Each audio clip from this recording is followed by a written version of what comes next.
इंदौर में डिजिटल ठगी यानी डिजिटल अरेस्ट के मामले में पुलिस ने 2 आरोपियों को गिरफ्तार किया है। पूछताछ में दोनों ने बड़ा खुलासा किया कि लाओस में बैठकर भारतीय और अमेरिकी नागरिकों को टारगेट किया जाता था। आरोपियों ने बताया कि उन्हें पासपोर्ट जब्त करके साइबर फ्रॉड में लगाया गया। पिछले साल दिसंबर में राव निवासी एक महिला के साथ 1 करोड़ 6 लाख रुपए की डिजिटल ठगी हुई थी। इस मामले में अब तक लगभग 10 से अधिक लोगों को गिरफ्तार किया जा चुका है। पुलिस ने बताया कि गिरफ्तार 2 आरोपियों में से एक के खिलाफ पहले से लुकआउट सर्कुलर जारी था।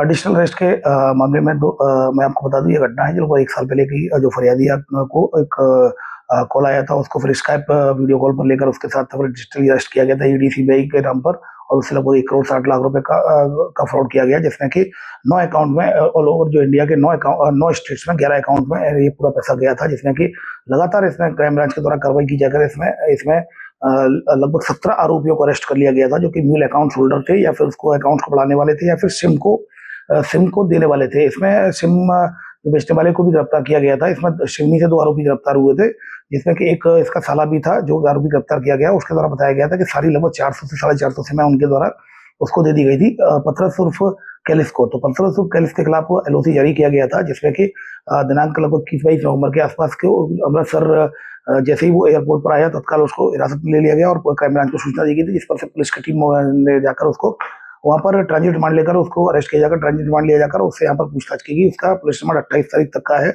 उसी की निशानदेही पर एक आरोपी और जो वापी से पकड़ा गया है, वो सौरभ नाम का आरोपी पकड़ा गया है। तो उसको भी गिरफ्तार कर लिया गया और उसको 29 तारीख तक की रिमांड पर है। दोनों से पूछताछ करने पर इस बात का जो खुलासा हुआ है कि इनको डाटा एंट्री के नाम पर बैंकॉक थाईलैंड में जॉब के नाम पर जो सोशल मीडिया प्लेटफॉर्म पर फेसबुक हो या इंस्टाग्राम हो, इसमें डाटा एंट्री ऑपरेटर के नाम पर इनका इंटरव्यू किया गया था और जो वीडियो अपलोड करके इनका द्वारा खुद ही भेजा गया था। उसके बाद फिर इनको थाईलैंड बुलाया गया था, जिसमें कि 2023 में ही दोनों गए थे। तो 2023 में 24 तक सौरभ लाओस में ही रहा। लाओस में जो 15 किलोमीटर का एरिया जो उसके द्वारा बताया गया कि वो गोल्डन ट्रायंगल के है, जहाँ पर के साइबर स्कैम का हब है, वहाँ पर उनको ये काम मिला था। वहाँ से वो ऑपरेट करते थे।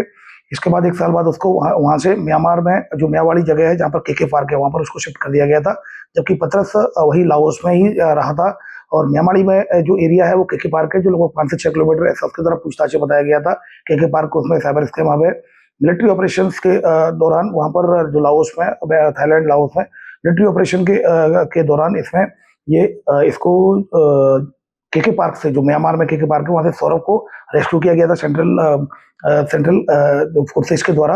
इसको रेस्क्यू किया गया था। कुल 578 लोगों को वहाँ से रेस्क्यू किया गया था, जिसमें से कि ये लोग लगभग 7 दिसंबर को यहाँ इंडिया में आए थे, जिसमें सेंट्रल फोर्सेस के द्वारा इनको रेस्क्यू कराया गया था 578 लोगों को, जिसमें कि सौरभ भी आया था। उसके बाद वो वापिस चला गया, जहाँ से कि क्राइम ब्रांच के द्वारा उसको गिरफ्तार किया गया।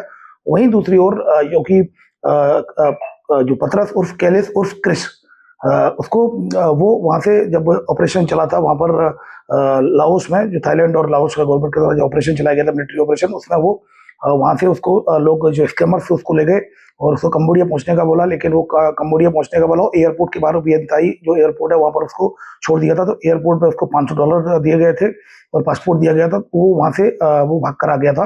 और उसके बाद फिर यहाँ पर जो अमृतसर एयरपोर्ट आया, वहाँ पर उसका चूंकि एलओसी जारी था, तो इस वजह से उसको वहाँ से हिरासत ले लिया, उसको अरेस्ट कर लिया गया। दोनों आरोपी अभी पुलिस रिमांड पर हैं। मैं इलेक्ट्रॉनिक मीडिया के माध्यम से अनुरोध करना चाहूँगा, कोई भी जो बाहर विदेशों में जो जॉब देने के नाम पर कोई अगर इस तरह के डाटा, अगर आप कोई इस तरह के एडवर्टाइजमेंट देखते हैं सोशल मीडिया प्लेटफॉर्म पर, कृपया करके उन पर भरोसा न करें।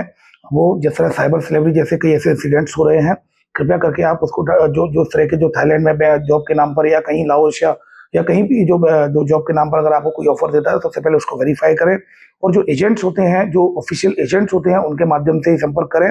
कृपया करके वेरिफिकेशन के बाद ही इसमें आगे बढ़े, क्योंकि इस तरह से ऐसी कई घटनाएं प्रकाश में आई हो जिस तरीके से ऑलरेडी सेंट्रल लेवल पर उसका रेस्क्यू ऑपरेशन चल रहे हैं, लेकिन इस तरह की घटना आई है कहीं ना कहीं साइबर स्लैप बने।